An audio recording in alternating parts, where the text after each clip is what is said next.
In the name of Allah, the most beneficent, the most merciful. What caused me to become Muslim is because I was searching for the truth.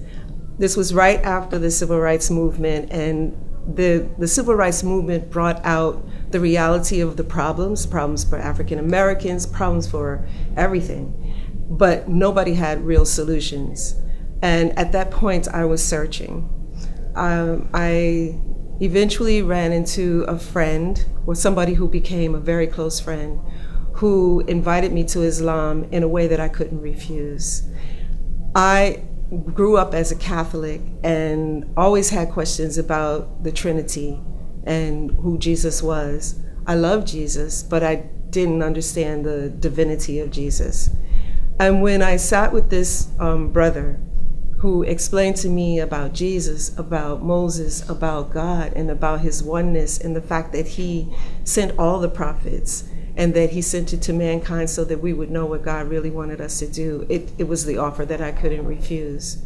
And so I took my Shahada, and I took my Shahada in June 21st. So the first day of summer was my first day of being a Muslim.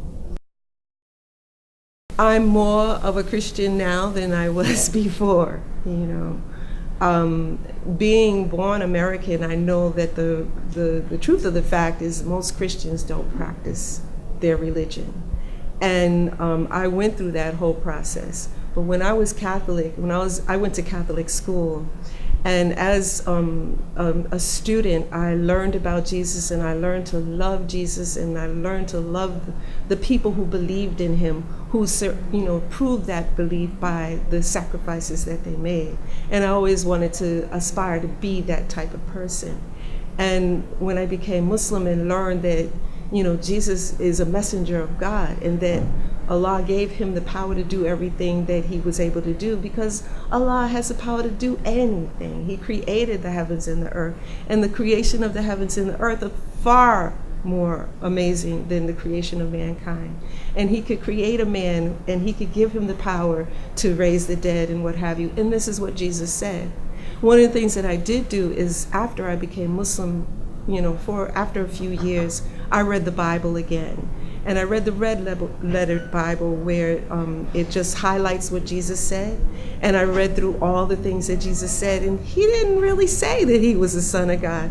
And he didn't invite the people to believe that he was the Son of God. He invited the people to God.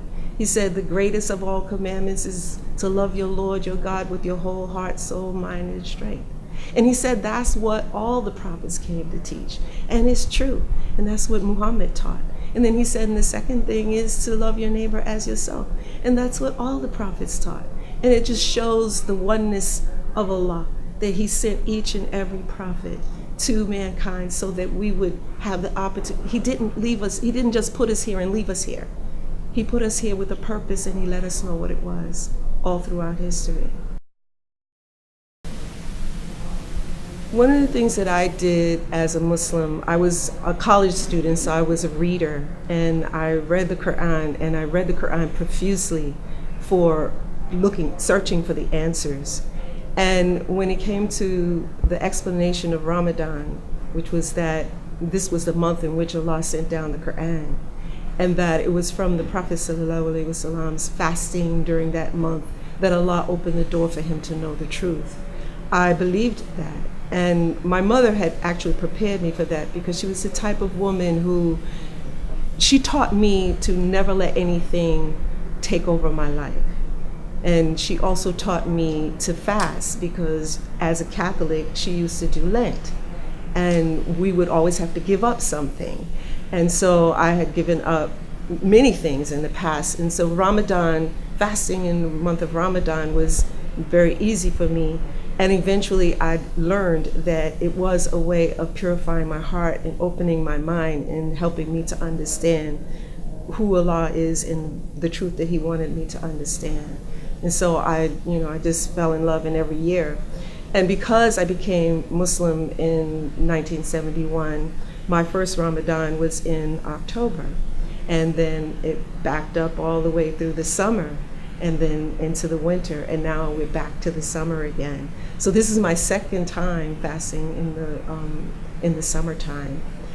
Then I was young, I was ready to go, and I could do anything. Now I'm much older, and so it's interesting because we've done a couple of years now during hot months, and I can still do it. And one of the things that I learned is that Allah allows you and He empowers you to do whatever He asks you to do. So it's not anything to be afraid of.